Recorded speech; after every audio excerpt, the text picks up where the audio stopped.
नमस्ते बच्चों, हम पढ़ रहे हैं रासायनिक बलगतिकी और ये 7वां पार्ट है वीडियो का। इससे पहले हमने पढ़ा वेग अभिक्रिया वेग की इकाई, वेग नियतांक की इकाई। ठीक है भाई, अब पढ़ेंगे हम अभी क्रिया वेग को प्रभावित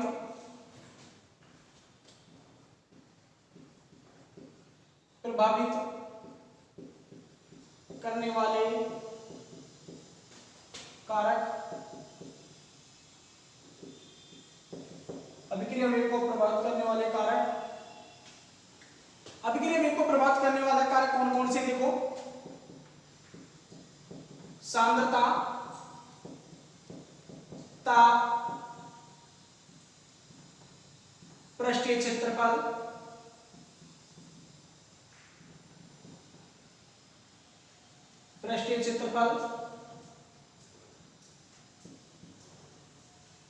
उत्प्रेरक और विकिरण की उपस्थिति।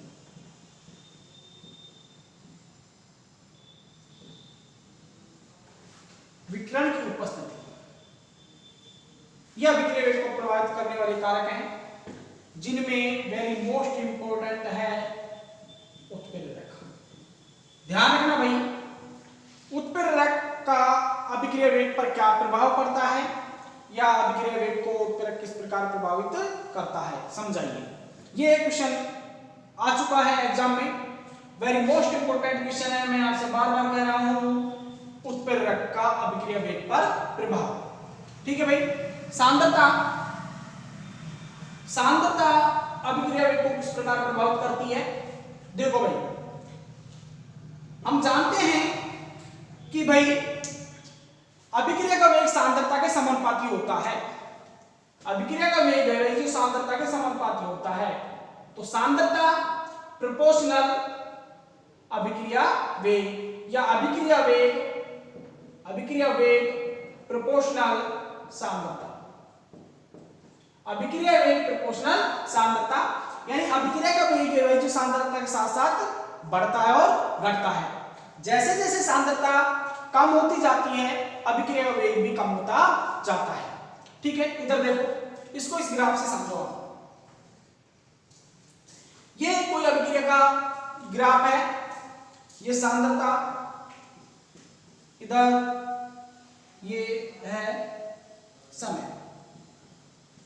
ठीक है, प्रारंभ में किसी भी अभिक्रिया का वेग बिल्कुल कम होता है, या हम कहें कि प्रारंभ में अभिकारक की सांद्रता ज्यादा होती है और उत्पाद की सांद्रता कम होती है। समय के साथ साथ अभिकारक की सांद्रता कम होती जाती है और उत्पाद की सांद्रता बढ़ती जाती है। कहने का मेरा मतलब यह है कि सांद्रता जैसे जैसे घटेगी, अभिक्रिया का वेग भी वैसे ही घटता जाता है। यह अभिक्रिया का वेग बिल्कुल, ये सांद्रता कम होने पर अभिक्रिया का वेग बिल्कुल सीधा हो जाता है। ये ग्राफ बिल्कुल सीधा ऐसे जाएगा। ठीक है, ये ऐसे चले जाएगा सीधा। ठीक है भाई, तो सांद्रता किसी भी अभिक्रिया का वेग सांद्रता के साथ साथ घटता और बढ़ता है। प्रारंभ में अभिक्रिया का वेग ज्यादा होता है, अभिक्रिया का वेग ज्यादा होता है या वेग बढ़ता है, तथा सांद्रता घटने पर अभिक्रिया का वेग घट जाता है। आगे बात समझिए आपको। तो देखो, कारक नंबर 1 सांद्रता।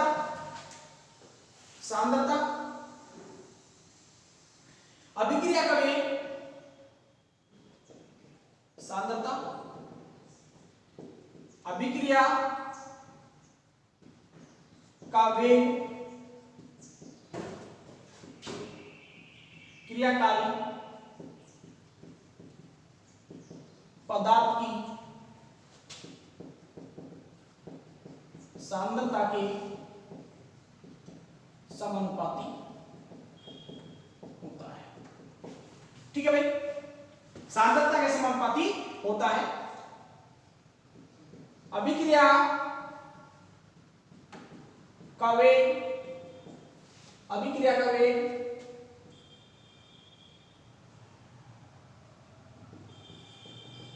सांद्रता के साथ अभिक्रिया वेग सांद्रता के साथ साथ, या फिर आप इसको ऐसे लिखो, सांद्रता बढ़ने पर अभिक्रिया का वेग भी बढ़ता है। ठीक है भाई। तथा सांद्रता घटने पर अभिक्रिया का वेग भी बढ़ता है। ठीक है, तो आप लिखोगे सांद्रता प्रोपोर्शनल अभिक्रिया का वेग। ठीक है, आगे देखो, ताप में देखो,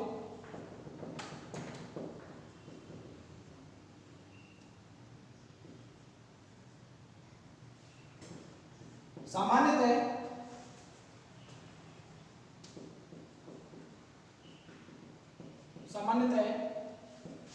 ताप बढ़ने पर अभिक्रिया का वेग बढ़ता है। सामान्यतः ताप बढ़ने पर अभिक्रिया का वेग बढ़ता है क्योंकि सक्रिय अणुओं की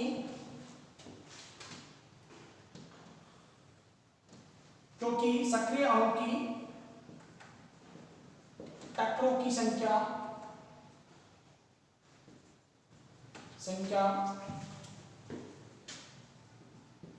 बढ़ने लगती है। ये क्या कह रहा है भाई? सक्रिय अणुओं की टक्करों की संख्या बढ़ने लगती है। हमारे पास में ये सिलेंडर है, ये एक गैस का सिलेंडर है। इस गैस के सिलेंडर में आप ऊष्मा देते हो, या इस गैस के सिलेंडर को आप ऊष्मा देते हो। ठीक है, तो गैस के अणु तीव्र गति से दौड़ने लगते हैं और आपस में टकराने भी लगते हैं। अंत में एक समय ऐसा आता है कि अणु बहुत ही ज्यादा गति करने लग जाते हैं, ये सिलेंडर फट जाता है। आगे बात समझिए, यानी ताप बढ़ाने से अणुओं की टक्करों की संख्या में वृद्धि हो जाती है, जिससे अभिक्रिया का वेग भी बढ़ने लगता है। क्योंकि सक्रिय अणुओं की टक्करों की संख्या बढ़ने लगती है, जिससे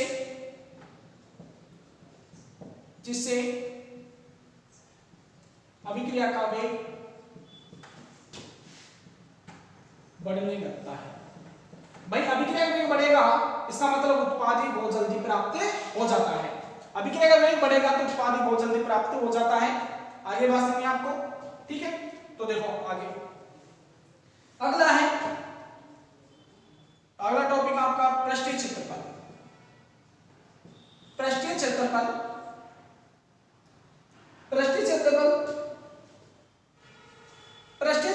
का मतलब है कि भाई जैसे आपके पास में एक लकड़ी का गुटका है, ये एक बहुत बड़ा लकड़ी का गुटका है। इसको आप साबुत है, ये बिल्कुल साबुत है, इसके आपने टुकड़े नहीं किए, बिल्कुल साबुत ही साबुत है। इसको आपने चूल्हे में जला दिया, चूल्हे में जलाओगे तो ये बहुत धीमा जलेगा। पूरा जो ये जलाओगे आप इसको एक साथ, तो ये धीमा जलेगा। लेकिन इसी लकड़ी के गुटके के आपने कर दिए टुकड़े। क्या कर दिए भाई? आपने इसके टुकड़े कर दिए आपने इसके। ठीक है, ये छोटे छोटे आपने इसके क्या कर दिए? टुकड़े कर दिए।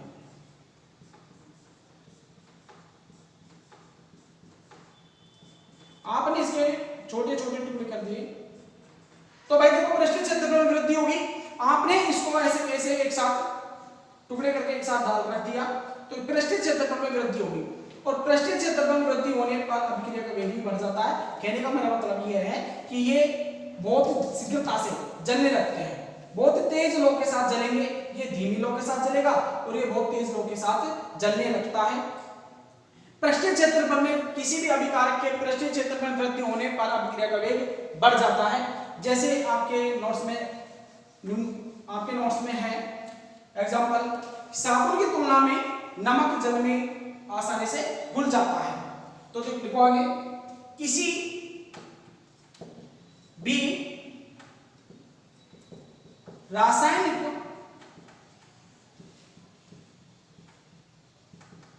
अभिक्रिया में अभिकारकों के पृष्ठीय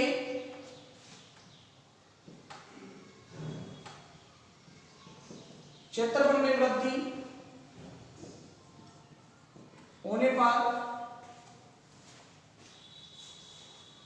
किसी भी रासायनिक अभिक्रिया में अभिकारक पृष्ठीय वृद्धि होने पर अभिक्रिया वेग बढ़ जाता है। आगे बात समझिए, ठीक है भाई। ये तीन कारक हैं। इसके बाद में हम पढ़ेंगे उत्प्रेरक, और इसके बाद पढ़ेंगे हम उत्प्रेरक और विकिरण की उपस्थिति। वेरी मोस्ट इंपॉर्टेंट है, अभिक्रिया वेग पर उत्प्रेरक का क्या प्रभाव पड़ता है। तो देखो, अभिक्रिया वेग पर उत्प्रेरक का प्रभाव,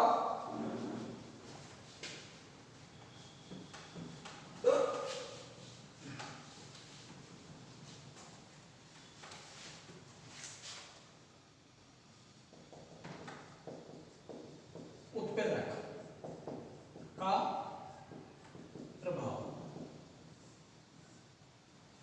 उत्प्रेरक का प्रभाव, उत्प्रेरक क्या है भाई? उत्प्रेरक क्या है? किसी भी रासायनिक अभिक्रिया में उत्प्रेरक अपरिवर्तित होते हुए अभिक्रिया के वेग को परिवर्तित कर देते हैं, स्वयं सुरक्षित रहते हैं और अभिक्रिया के वेग को प्रभावित कर देते हैं, अभिक्रिया का वेग घटा भी देते हैं और अभिक्रिया का वेग बढ़ा भी देते हैं। उत्प्रेरक वर्धक और उत्प्रेरक भी दो नाम के उत्प्रेरक हैं, आपने पढ़े भी होंगे, पहले भी पढ़े होंगे आपने। उत्प्रेरक वर्धक भी होते हैं जो अभिक्रिया के वेग को बढ़ा देते हैं, और उत्प्रेरक विष होते हैं जो अभिक्रिया के वेग को घटा देते हैं। आगे बात सुनिए, आपको सममांगी उत्प्रेरक और विषमांगी उत्प्रेरक भी हैं, ठीक है भाई। तो उत्प्रेरक का प्रभाव, उत्प्रेरक है भाई, उत्प्रेरक वे पदार्थ हैं जो रासायनिक अभिक्रिया में अपरिवर्तित रहते हुए अभिक्रिया के वेग को घटा देते हैं और अभिक्रिया के वेग को प्रभावित करते हैं, ठीक है भाई।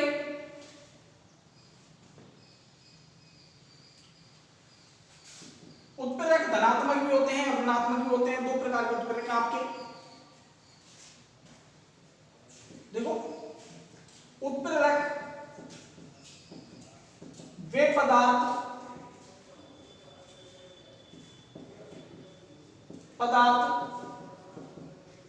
होते हैं जो स्वयं अपरिवर्तित रहते हुए अभिक्रिया वेग को परिवर्तित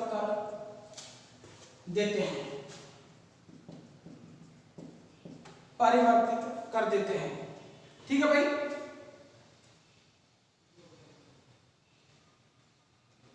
परिवर्तित कर देते हैं।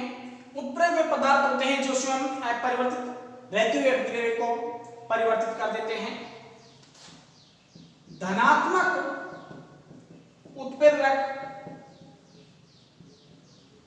अभिक्रिया के वेग को बढ़ाते हैं क्योंकि ये सक्रियण ऊर्जा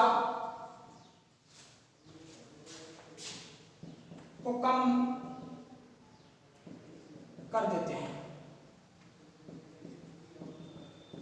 सक्रियण ऊर्जा को कम कर देते हैं। देखो भाई समझो इसको, हमारे पास में ए और बी एक रिएक्टेंट है, इसने अभिक्रिया करी और ये उत्पाद सी प्राप्त हो गया, सी उत्पाद प्राप्त हो गया। ऐसे एग्जांपल हमने ए और बी एक रिएक्टेंट लिया, सी उत्पाद इसने बना लिया, आपने इसमें उत्प्रेरक डाल दिया, क्या डाल दिया भाई, उत्प्रेरक डाल दिया। तो देखो ये क्या करते हैं, धनात्मक उत्प्रेरक आपने डाला, इसमें धनात्मक उत्प्रेरक वे होते हैं जो अभिक्रिया वेग को बढ़ाते हैं, ऋणात्मक उत्प्रेरक वे होते हैं जो अभिक्रिया वेग को घटाते हैं। ठीक है, ये देखो आपके पास में आपने उत्प्रेरक इसमें डाला, उत्प्रेरक डालने पर क्या होता है कि ये जो उत्प्रेरक है बिना उत्प्रेरक की अभिक्रिया इस प्रकार होती है। ये जो आपको ये पठार दिख रहा है, ये पठार, ये पहाड़ की जो चोटी दिख रही है, ये है सक्रियण ऊर्जा।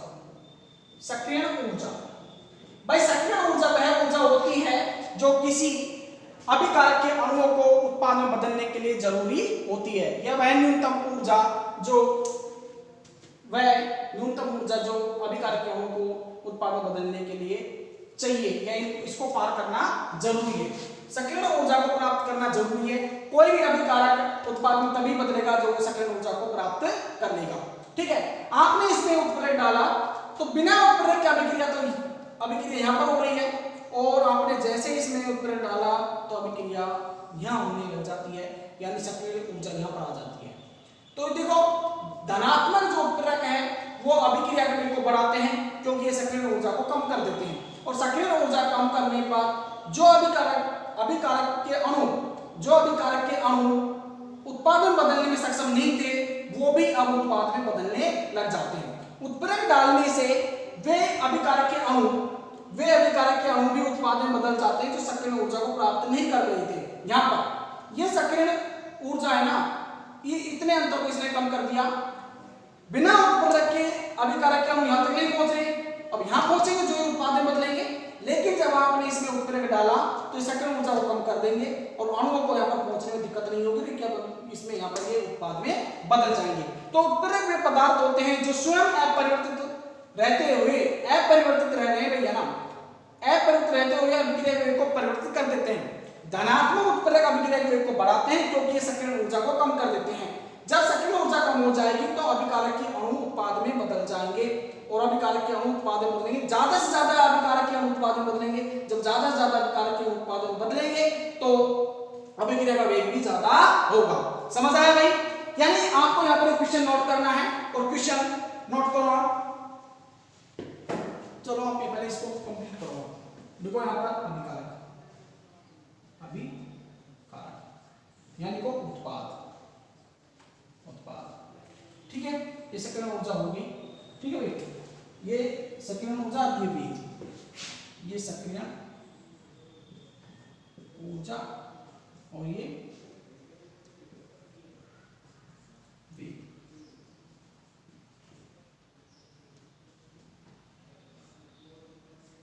ठीक है भाई, तो क्वेश्चन नोट करो।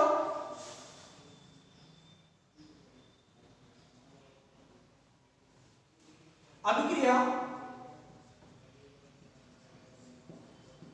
वेग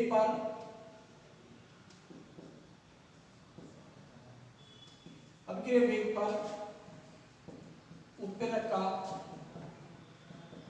क्या प्रभाव पड़ता है? अभिक्रिया वेग पर उत्प्रेरक क्या प्रभाव पड़ता है समझाइए, है ना भाई? ये क्वेश्चन आएगा आपके एग्जाम में। क्लियर?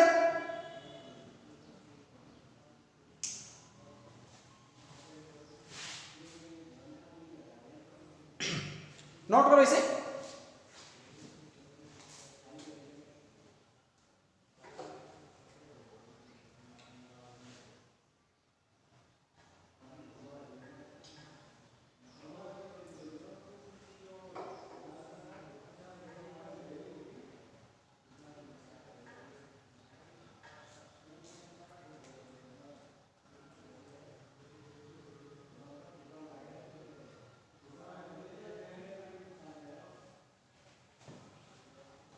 देखो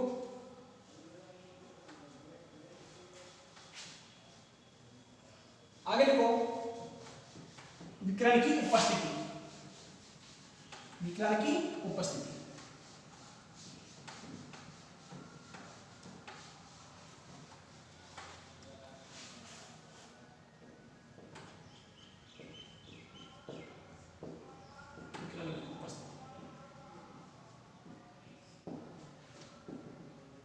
भाई विकिरण की उपस्थिति देखो, बहुत सी ऐसी अभिक्रिया हैं जो अंधेरे में धीमी गति से होती हैं और जिन्हें या इन्हें प्रकाश की उपस्थिति में लाने पर यह अभिक्रिया तीव्र गति से होने लग जाती है। जैसे आपके सामने एग्जांपल है C6H2O H2O 6CO2 plus 6H2O, ये प्राप्त हुआ आपको ग्लूकोज C6H12O6, ये आपको प्राप्त हो गया, और CO2 ये प्राप्त हो गया। क्लियर?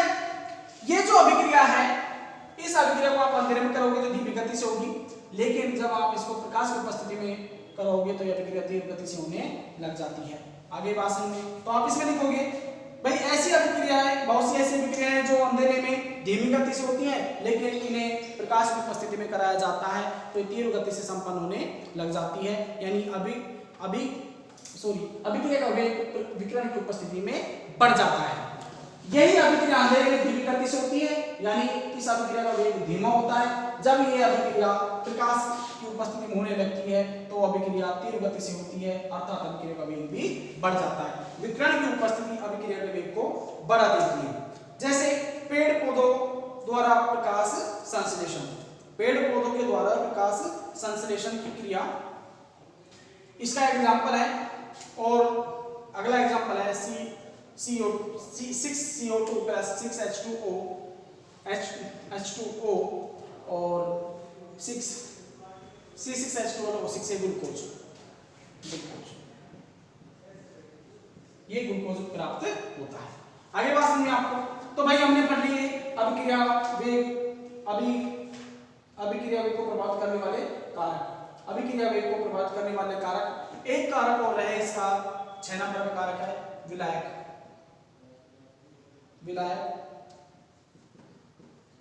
विलायक की उपस्थिति। विलायक की उपस्थिति मैं आपको इसको लेसन नंबर 2 में पढ़ा चुका हूं कि भाई ध्रुवीय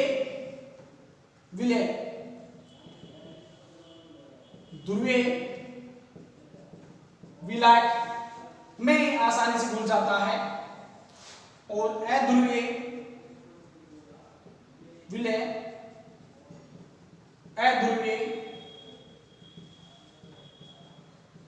विलायक में आसानी से घुलता है। आगे बात समझिए आपको, यानी समान को बोलता है। मैंने आपको जब लेसन नंबर 2 विलयन पढ़ाया था तब मैंने आपको इसको पढ़ाया था, भाई विलेयता को प्रभावित करने वाले कारक में पढ़ाया था मैंने आपको। जब मैंने विलेयता पढ़ाई तो विलेयता में 2 प्रकार की पढ़ी, वहां पर ठोस द्रव में विलेयता और गैसीय द्रव में विलेयता। हमने दोनों में ही इसको पढ़ा था, प्रभावित करने वाले कारकों में विलायक की प्रकृति। तो यहाँ पर हमने विलायक की उपस्थिति ली है, तो यानी जो ध्रुवीय विलय है वो ध्रुवीय विलायक में आसानी से घुल जाता है और अध्रुवीय विलायक में आसानी से घुल जाता है। तो आगे बात समझिए आपको, यानी अध्रुवीय विलायक की संपर्क में आता है तो यह अभिक्रिया तीव्र गति से होती है, यानी अभिक्रिया वेग भी ज्यादा होता है।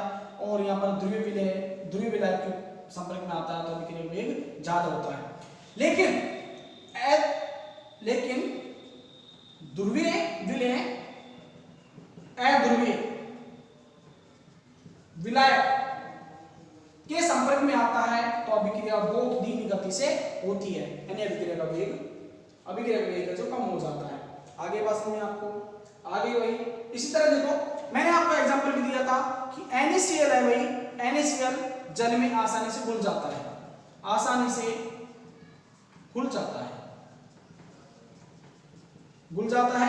और यही NaCl बेंजीन में C6H6 में आसानी से नहीं घुलता है। आगे बात समझ, यानी ध्रुवीय में आसानी से घुलता है, अभिक्रिया का वेग ज्यादा हो जाता है। जब इसको आप इसमें ध्रुवीय को अध्रुवीय में लोगे तो अभिक्रिया का वेग कम हो जाता है।